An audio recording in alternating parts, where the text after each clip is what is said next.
Tzadik Daled Amoud Aleph.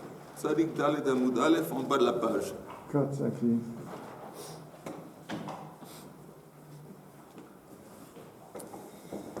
Trois lignes avant la fin de la page.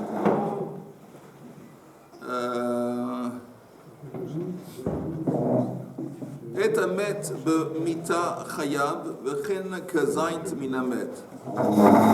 On avait dit que si quelqu'un transporte un cadavre d'un reshut à l'autre, il est chayav, il est transgressé parce que le maître, il ne se transporte, il est pas en position de se transporter tout seul. Et ça comprend aussi un morceau du maître. Amar Rab, en bas de la page, Sadik Daled Amud Aleph. Amar Rab Bar Bar Chana, Amar Rabbi Yochanan, Amar Rabbi Yosef, Amar Rabbi Shimon ben Lakish. Poter, Aya Rabbi Shimon. Tourne la page. Oui, il faut tourner la page. J'ai oublié de préciser. Poter Aya Rabbi Shimon, Af Bemotsi et Amet, les kovro. Ah, ça, c'est surprenant. Rabbi Shimon, même si quelqu'un fait sortir un maître pour l'enterrer, dans le but de l'enterrer, il est poter, il l'exempte. Le Shabbos. Pourquoi c'est surprenant? Parce que nous, on a vu auparavant que Rabbi Shimon, lui, il dit Melacha sheinat sicha legufa, que quelqu'un qui fait un acte, il n'a pas vraiment besoin de l'acte, donc il ne s'est pas considéré comme il est transgressé. Un exemple, si quelqu'un fait sortir un maître de la pièce, c'est pas parce qu'il a envie, il a besoin que le maître va être là-bas. Il a simplement envie de faire en sorte que le maître il est plus ici. Mais normalement, l'acte de transporter, c'est dans le but de prendre un objet, de le transmettre d'ici à là-bas. Alors, mais si ton but, c'est pas de le porter là-bas, c'est simplement qu'il va faire en sorte qu'il n'y ait pas un maître ici, ça s'appelle Malacha Sheinat Sicha Legufa. Et dans ce cas, Rabbi Shimon, il est poter. Non, mais comment on enterre le Shabbos? Hein? On n'enterre pas le Shabbos. T'as raison. Mais ici, néanmoins, c'est écrit aussi et Amet le Kovra. Ça veut dire que enterrer un maître le Shabbat, c'est interdit. Ouais. Mais en plus, on veut savoir si il a transgressé Hotsa'a. En plus. Mais le Yom Tov fini, on a le droit. D'accord. Ah, pour la fête. Alors, Peut-être qu'il y a eu des périodes aussi, peut-être qu'il y a eu des périodes où on pouvait pas, il fallait faire tout de suite l'enterrement, même si c'était Shabbat ou quoi par rapport au Goïm. Non, je dis qu'il y a quand on voit des enterrements ou quoi sortir, on dit ah ça c'est des juifs, regardez comment ils font leur enterrement, ça c'est des juifs, et à l'époque, pour pas dénoncer, pour pas dire c'est des juifs, il fallait faire ça en discrétion. Pourquoi tu me regardes avec des yeux comme ça? non, Ah bon, j'ai eu du mal à comprendre le scénario. Le scénario, c'est qu'aujourd'hui, il y a des gens qui disent qu'il faut préparer la valise et mettre le plein d'essence et puis prêt à partir de quitter l'Europe le plus tôt possible. Et c'est pareil que ce que je viens de te dire là maintenant.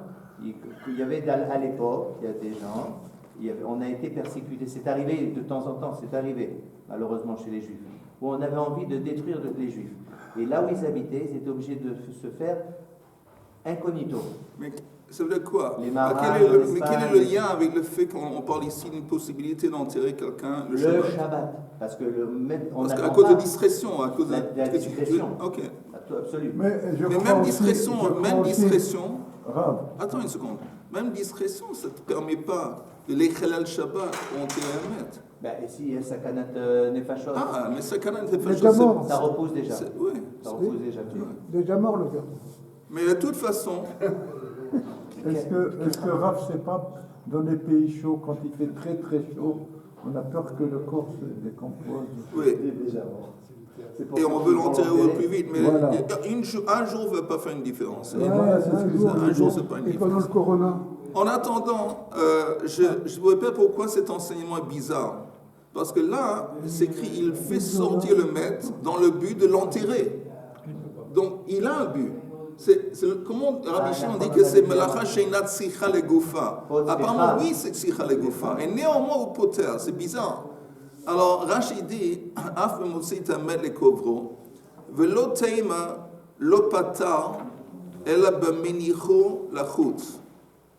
Ne dit pas que il rend exempt seulement le cas où il laisse le mettre dehors. C'est-à-dire qu'en fin de compte, tout ce qu'il voulait, c'est dégager la pièce, dégager le mettre de la pièce. Mais il le met dehors. Non, pas seulement dans ce cas.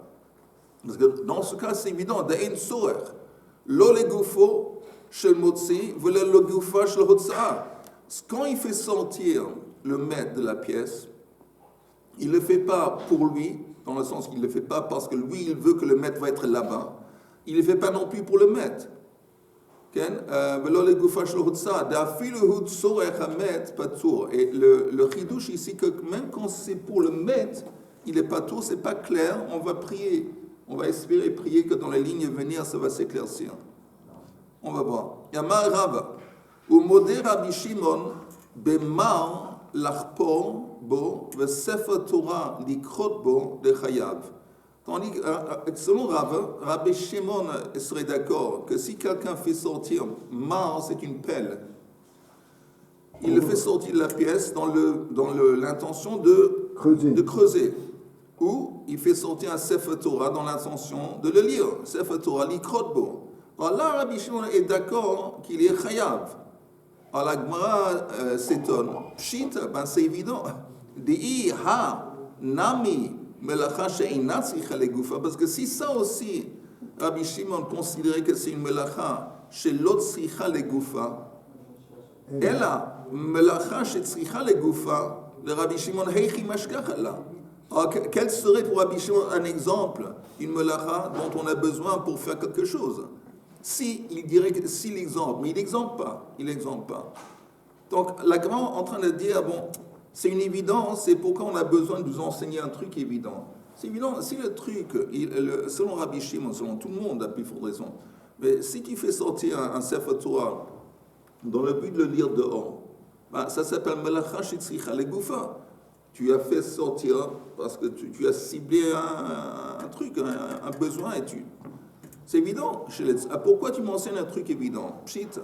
La Gemara dit Mahu de Tema. Qu'est-ce que tu aurais pu dire? Adeika legufo velegufa. On aurait pu penser que c'est quoi Melacha shetzricha legufa? Ça comprend deux dimensions, deux aspects. Un, que ça doit être pour la personne, et l'autre, ça doit être pour le but de l'objet lui-même. Pour la personne qui transporte, et dans le but de l'objet lui-même, on nous donne un exemple. Que gon mar l'asot lotas velachpor. Par exemple, on aurait pu penser que c'est quoi, selon Rabbi Shimon, la seule définition de melacha shetzricha legufa, qui fait sortir une pelle, que quand tu la fais sortir, tu vas attacher, je sais pas, tu vas attacher un truc autour de la pelle. C'est quoi tasse? Tasse, c'est comme un ruban, mais c'est un ruban de métal. Qu'on appelle ça? Pas un fil, mais. Non, pour pouvoir tenir la pelle. Oui, il veut mettre un ruban de métal, je ne sais pas comment. Annonce.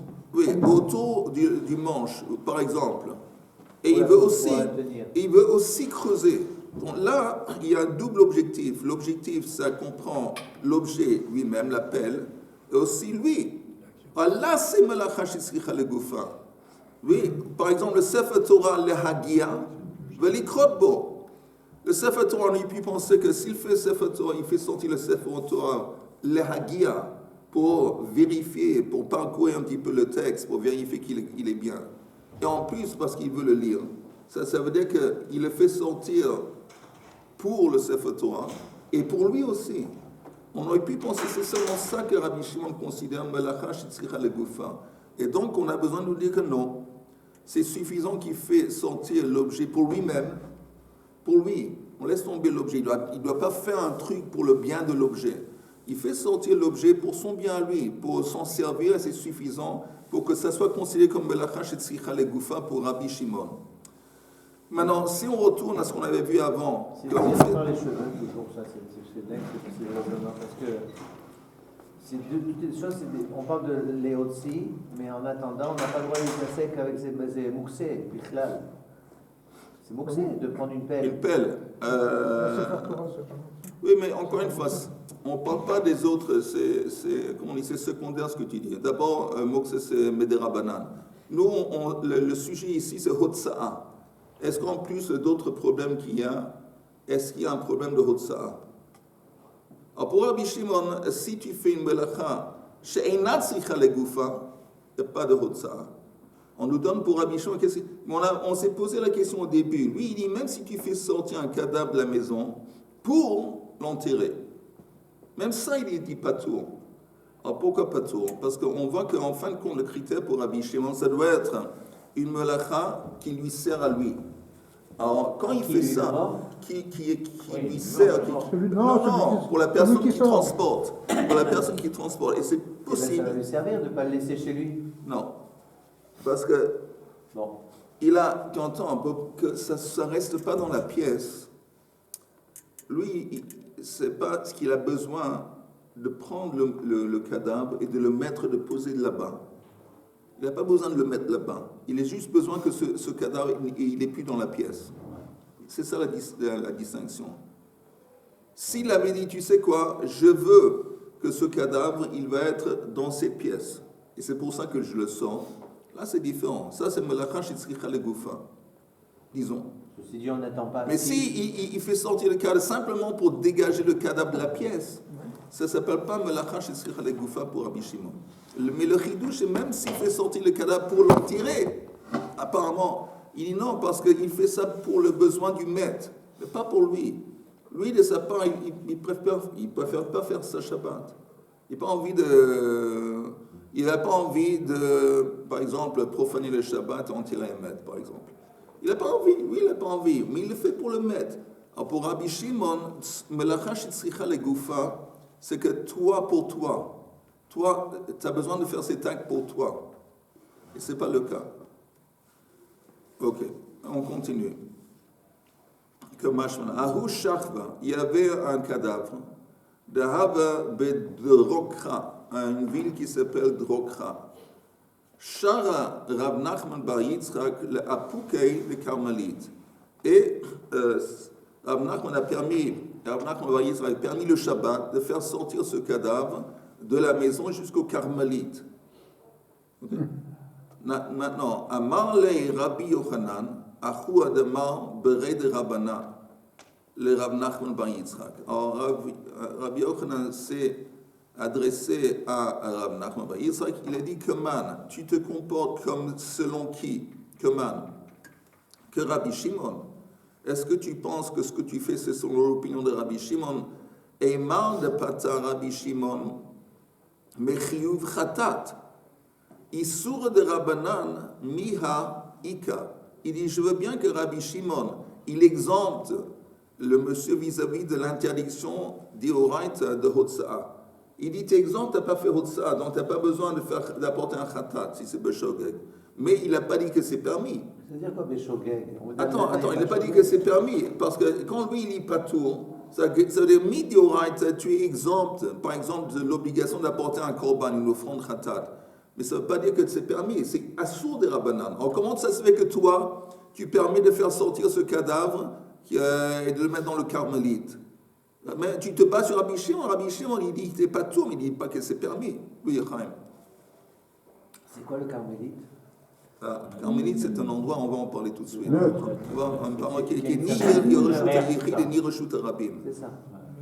Alors, la mer, c'est Carmelite. Alors, il dit encore une fois, Le désert. Le désert, c'est Le Carmelite. désert aussi. Issur de Rabbanan mi ha'ika. Néanmoins, il y a un problème, il y a une transgression de Rabbanan. Alors le Rav lui répond, Amale ha'elokim, c'est une expression, comment on dirait en français, nom de Dieu. De ayat beyat, toi-même tu serais prêt à assister, mettre ton épaule sous le truc, toi-même tu serais prêt à aider. Pourquoi? Les Rabbi Yehuda Shari, permet Rabbi Yehuda.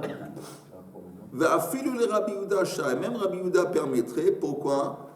De Mika Amina les Reshut Rabim. Je n'ai pas dit qu'on a le droit de faire sortir le cadavre Reshut Rabim. Les Carmélites, Amina.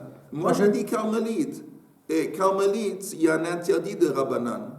de faire sortir un objet, de reshut à Yachid un carmélite, de reshut à Rabbim un carmélite et vice-versa. Mais c'est uniquement un interdit des Rabbanan. Et nous, on sait que quand on est face à face à un concept qui s'appelle Kvod Abriot, ça repousse l'interdit des Rabbanan. Gadol, Kvod Abriot, chez Docha et Lota Assez chez Batora. C'est quoi le Lota Assez dont on parle? Parce que c'est faux. Normalement, ça ne transgresse pas un interdit de la Torah, Kvod Abriot, mais le Lota Assez Rachidi, c'est Lota Sour. Mais Mashi Yagidu le Chayamin Usmol. Dans la Torah, c'est écrit que si vous allez consulter le Sanhedrin, vous n'avez pas le droit de dévier de droite ou à gauche de ce qu'ils vont vous dire.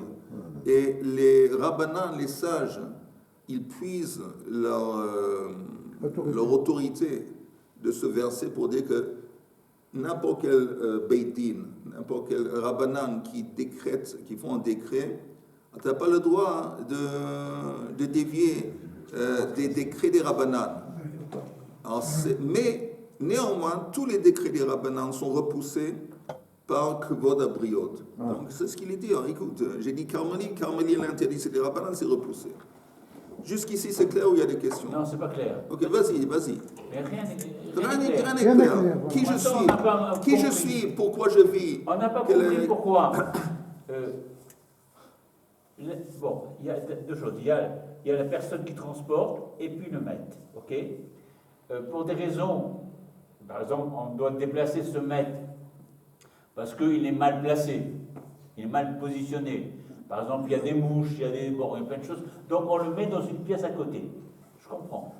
Ça, je comprends. Tu comprends on le quoi? met en sort. Tu comprends quoi, Richard? Que c'est pour lui. Non, pour le mettre. Mais qu'est-ce qui se passe dans ce scénario que tu viens de décrire? Est-ce qu'il a transgressé Otsa'a? Non, mais justement, le transporteur, ce qui transporte, du moment qu'il agit pour le maître, il n'a pas changé de reshoot. Il n'a pas changé de domaine. Mais si, il a changé. Non, mais il n'a pas dans les. Attends, Richard.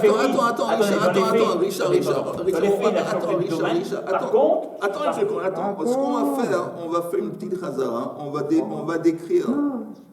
décrire des scénarios, ok? On va aller étape par étape, ok?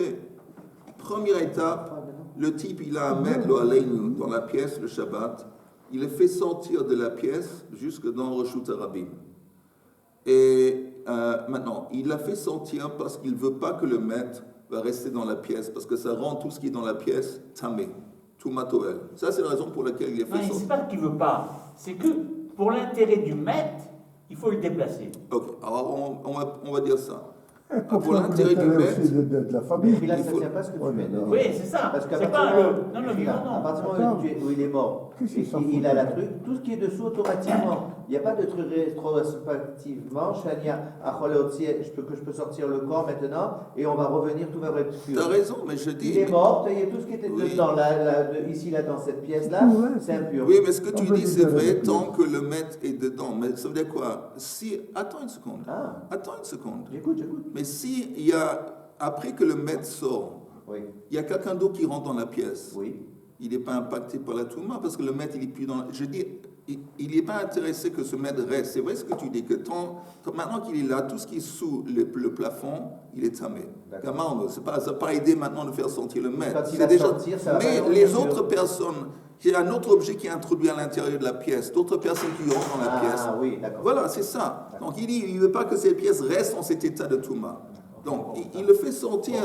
Attends, il le fait sortir. C'est l'intérêt du monde. Attends, laisse-moi juste décrire. Pour l'intérêt du monde. Non, attends, on va aller.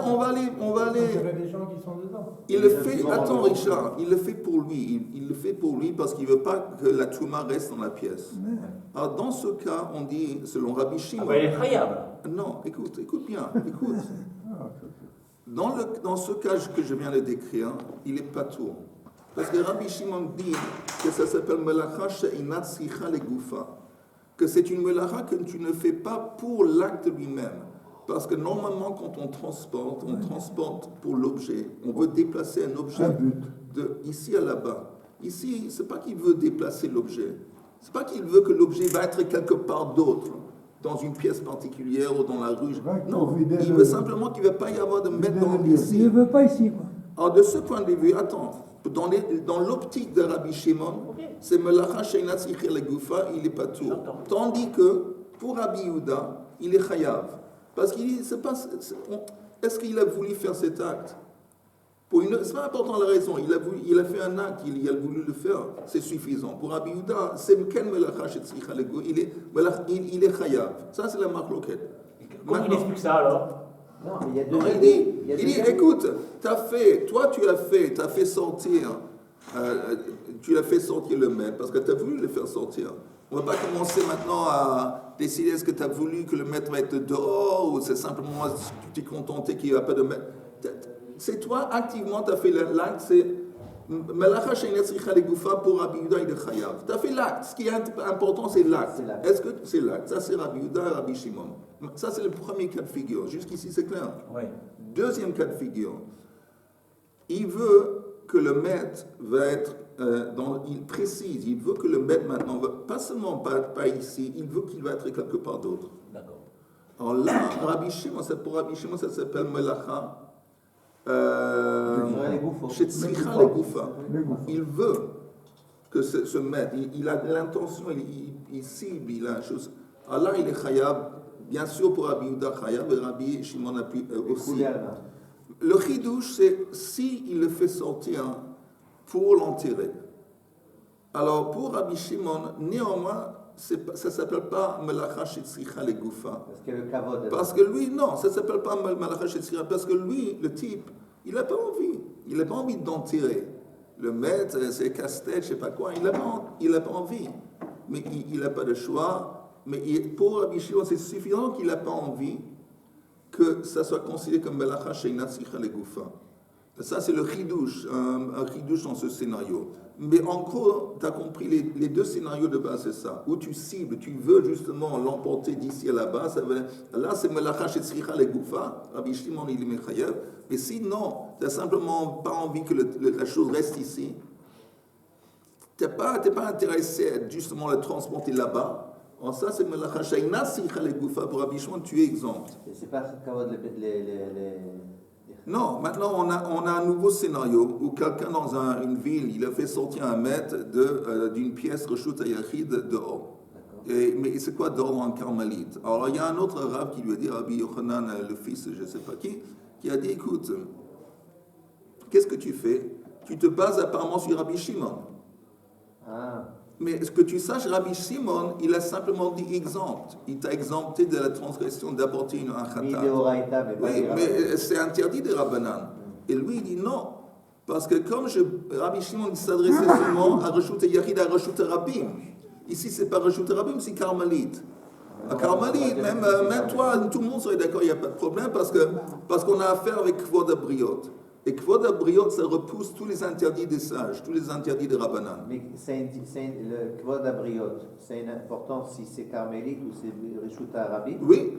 Ah. Oui, parce que tu ne peux pas transgresser une transgression de la Torah pour Kvod HaBriot. Ah. Tu ne peux pas. Seulement, tu peux tous les interdits des Rabbanan, et pas seulement les interdits des Rabbanan, tous les mitzvot, mitzvot assez, comme les commandements positifs, aussi sont repoussés à cause de Kvod HaBriot. Aussi. Eh bien alors. Je te donne un exemple classique, c'est même dans la Torah, Kvod HaBriot, que disons la mitzvah de restituer un objet perdu, Hashavat Aveda. Si tu es un zaken, l'olefi chvodo, ça veut dire le zaken il est vieux, c'est un vieillard et un sage, je sais pas quoi, tu vas le forcer de se pencher et de ramasser l'objet pour restituer. On dit non.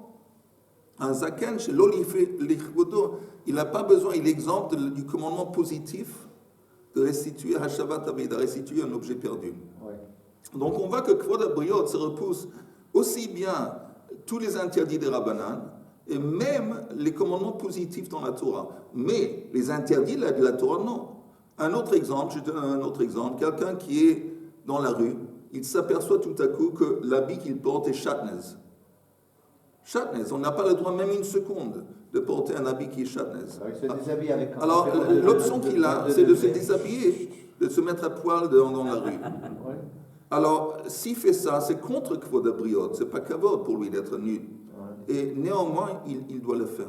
Il doit le faire. Il doit le faire parce que s'il ne le fait pas, ben à chaque seconde, il transgresse un interdit de la Torah, midoraita, de Shadnez. Donc là, l'interdit prend le dessus de Kvod Abriot. Maximum, il va être à poil pendant un peu de temps. Quel est le Onesh à Chadnel? On ne parle pas d'Onesh, Non, c'est je un pose la question. lot il Shadnez, c'est un lot assez dans la Torah. Oui. Et c'est Alors, un lot assez dans la Torah, ça repousse Kvod Abriot. Non, mais à part ça, je demande quelle est la punition. Non, ça m'étonne que. Normalement, puis des coups. Marrant, ça. Que Ils sont ça obligés fait- de se déshabiller. Non, que ça repousse. Les rabbananes disent autre chose, je suppose. Quel Rabbanan? Bah, Quel se rabbin? déshabiller, se mettre à poil de la Non, rue, non, je veux dire, mais c'est attends. limite. Mais tu peux pas transgresser un interdit de... Quelqu'un peut m'interpréter, qu'est-ce que ça veut dire? Il est en train de réaliser qu'il avait du châtelet sur Non, mais quand même, il y a l'idée que ça soit. On fasse une différence entre sortir de Réchouta Yachid, de Carmélim, et Réchouta Mesdames, Yachid, c'est- et Réchouta Rabim. C'est surprenant que d'un côté ça repousse, parce que là c'est destiné à arriver dans du carmélite, et l'autre ça repousse pas, parce que c'est destiné à aller dans le Réchouta Rabim. C'est-à-dire que c'est au loto, quoi, là où il tombe. Il trouve un carmélite, il le pose, il est pas tour. Il ne trouve pas de carmélite, il le pose, il est dans le Réchouta Rabim, Ah, il a trouvé un carmélite. il est chayab. Je ne vois pas pourquoi c'est compliqué, Chaim. Il peut Où ça pas... repousse les votes, Ben? Kvod Abriot, ça repousse les interdits des Rabbanan, mais ça Et ne ben repousse pas les interdits de la Torah. Donc si tu ne veux pas le prendre à cause de Kvod Abriot, le faire sortir dans le Réchouta Rabim, parce que tu fais Hotsa'a Midoraita, tu fais un interdit de la Torah, ça tu ne peux pas faire. Mais le faire sortir de la maison et le faire entrer dans un carmélite qui est un interdit des Rabbanan, tu peux faire pour Kvod Abriot. Alors maintenant, qu'est-ce que c'est carmélite? Un carmélite, c'est un endroit qui Ah, ni la Réchouta mer. Yachid, ni Réchouta Rabim. On a Donc dit la ça- mer, le désert. un Réchouta Yachid, d'abord, c'est un endroit qui est clôturé avec des murs de 10 tfachim. D'accord. Alors, Et si qu'il y a- c'est qu'il un y a endroit. aussi, Oh, écoute une seconde, t'as demandé une question. Oui, oui. Ah, si le mur il est moins que 10 tfachim, il y a un espace clôturé mais moins que 10 tfachim, c'est pas Réchouta Yachid. Et c'est pas Réchouta Rabim. Alors, c'est quoi, c'est carmélite? Ça, c'est un exemple. Un autre exemple, c'est Ce un qui est dessus ou ce qui est dessous? l'espace qui est clôturé Oui. par une clôture qui a une hauteur de moins que Asarat Tfachim. Donc il y a un toit. 1 mètre, quoi. Un toit, oui. Oui, J'ai vas-y. parlé de toi. Vous Non, en il y a non, pas de toit. j'ai pas parlé Et de quoi, toi. je veux dire, il a Quelqu'un a parlé de toi. Ah non, pas de toi, d'accord. Pas Il n'y a toi. pas de toi, j'ai dit un endroit qui est clôturé. Oui. Et la clôture a une hauteur de moins que Asarat Tfachim. D'accord. Alors, l'espace à l'intérieur, c'est pas Réchouta Yachid. C'est pas Réchouta Yachid. Pour être Réchouta Yachid, tu dois avoir un mur autour, une clôture autour, Plus. une hauteur de Asarat Tfachim D'accord. et plus. Ça, c'est moins. D'accord. C'est pas Réchouta Yachid. C'est pas non plus Réchouta Rabim. D'accord. C'est quoi? Ça, c'est un exemple de carmélite. Ah, Un autre exemple de carmélite, c'est un espace qui n'est pas fréquenté par le rabbin. Par exemple, le désert. Par exemple, la mer. Ça, c'est des endroits aussi carmélites. Parce que c'est pas Réchouta Rabim. Parce que Réchouta Rabim, ça doit être un endroit qui est fréquenté, il y a, si c'est 600 000 personnes, ou c'est sur une marloque, mais fréquenté par le public, c'est pas le cas. C'est pas Réchouta Yachid. Et c'est quoi? C'est carmélite. Alors, midéoraita, tu peux transporter de Réchouta Yachid et de Réchouta Rabim dans un carmélite et vice-versa. Tu peux. Mais des rabbanans, tu peux pas. Parce que carmélite, c'est un espace qui interdit des rabbanans de transporter. La même chose, tu peux transporter midéoraita plus que 4 amot un objet dans un carmélite. Tu peux. L'interdiction, c'est seulement dans le Réchouta Rabim. Mais ça, c'est pas un Réchouta Rabim, donc tu as le droit. Ah, mais des rabbanans, tu peux pas. Donc si j'ai besoin de sortir quelque chose, je peux l'amener dans un Réchouta Yachid. Ah, je ne peux pas passer par Réchouta Rabim et puis le déposer dans un carmélite. Répète le scénario. J'ai pris de chez moi un objet. Ouais. J'ai traversé un endroit qui était public, qui était Réchouta Rabim. Mais c'est déjà fini. C'est Déjà... Mais je ne l'ai pas posé. Tu l'as pas posé, ok. Tu pas posé. continues à marcher. Je continue à marcher. Et je trouve un carmélite. C'est-à-dire, je trouve, comme tu as dit, un endroit où il y a une clôture qui n'arrive pas à 10 tefachim et je la pose dessus. Ah, c'est une marloquette, parce qu'il y a une opinion qui dit que même si tu ne l'as pas posé, le fait que quand tu marches, tu tiens l'objet et tu fais le passage au-dessus de Reshut Rabim, c'est comme si ça a été... Il y a une opinion qui dit c'est comme si ça a été posé. Et la halakha, je demande au rabbin orthodoxe du quartier. Éventuellement. Tu connais la réponse. Je reviens au maître.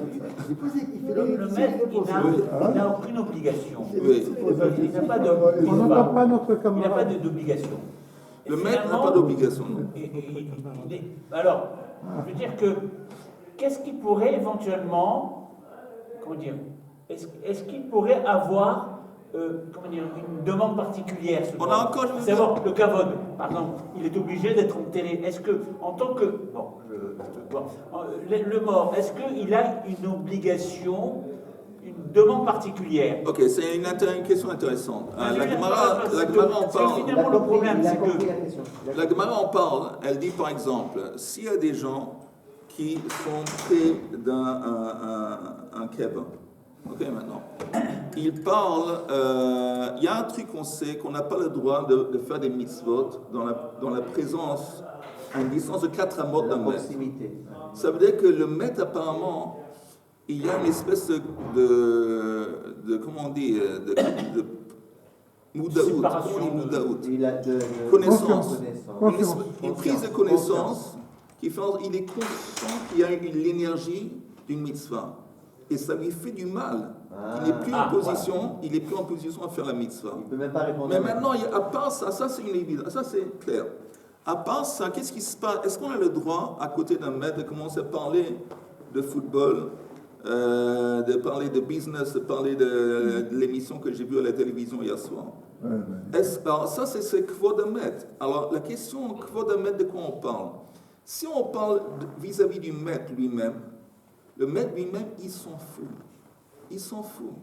Tu peux apparemment parler de foot et de politique autant que tu veux parce qu'il est dans un monde où c'est tout à fait sans importance. Pour lui, il s'en fout. Mais est-ce que kvod hamet, ça se rapporte aux gens qui sont autour? Que eux, ils sont obligés de se comporter d'une façon respectueuse vis-à-vis du maître, près du maître, et c'est pas respectueux quand tu es près du maître que tu commences à parler du résultat du match de football, Saint-Germain, Marseille et compagnie. Il y a ça. Ah, ça c'est pas respectueux. La question est, est-ce que c'est vis-à-vis du maître? Si c'est vis-à-vis du maître, il s'en fout que tu penses ce que tu veux. Mais si la seule chose qui l'embête, le maître, c'est qu'il a la capacité de faire une mitzvah. Il sent qu'il y a une mitzvah, il est maintenant dans un endroit où il n'est plus capable de faire une mitzvah. il n'est plus capable. Il sait qu'il n'est plus capable de faire des mitzvahs. Ben, il sait, oui, mais bien sûr, il y a une histoire que le Gaon de Vilna, il était en train de mourir quelques minutes avant de mourir, et il a levé son talit, cette tzitzit, il a pleuré. Il dit, je quitte un monde dans lequel, pour quelques centimes, on peut faire une mitzvah. Et je vais rentrer dans un monde où c'est fini, je ne vais plus pouvoir faire une mitzvah. Il a pleuré avant de mourir sur ça. Donc c'est pour ça qu'il faut... C'est pas de la blague. Il faut profiter du temps qu'on a ici. Nous, on n'a aucune idée de ce que c'est faire une mitzvah. C'est écrit dans les livres que le monde dans lequel on vit, il est trop restreint pour recevoir la récompense d'une mitzvah. Une mitzvah. Je ne dis pas 2, 3, 4, 5, 10, je ne sais pas. On fait plusieurs mitzvahs pour Hashem pendant la journée. On ne peut pas mettre dans ce monde la récompense qui est due pour l'accomplissement de faire une mitzvah. Donc, on ne comprend pas ce que c'est une mitzvah, parce que rien ne se passe. Quand moi je mets les tefilines, absolument rien ne se passe, à part un sentiment que je fais, c'est la volonté divine, et voilà. Mais il y a des choses qui se passent, il y a des énergies, il y a des choses énormes qui se passent, il y a des impacts énormes mais nous, on n'est pas conscients. Mais tout ça pour te dire qu'il y a une marloquette parmi les sages. Est-ce que l'honneur qui est dû au maître vis-à-vis de comment se comporter, est-ce que c'est le maître, à cause du maître, ou est-ce que c'est vis-à-vis des personnes? C'est pas respectueux pour moi, mes obligations à moi, c'est pas pour lui, c'est pour moi. C'est pas respectueux de parler de foot ou de je sais pas quoi, de nouvelles à côté du maître. Oui. Disons que on arrive devant des manifestants qui sont morts en Iran. Et maintenant, il y a eu un changement de régime. Et puis maintenant, tout est libéré. Et puis, le gars, il va devant la tombe et puis il lui dit, tu n'es pas mort pour rien du tout. Et puis il lui dit, voilà que le régime, il est tombé. Très bien, c'est chapeau. À Laval. Hein, d'abord à Halvaïk, on va arriver Ah, à ouais, cette alors, situation. alors, c'est acceptable. Il peut Bien dire- sûr, ça il y a pas de, ça dénigre pas l'honneur du mec quand il vient lui dire, tu sais quoi, Ah, d'accord. tu as bien œuvré, en fin de compte tu t'es sacrifié pour une voilà. bonne cause. Mais c'est qu'on entend seulement des bonnes nouvelles. Amen. Amen, amen. Et je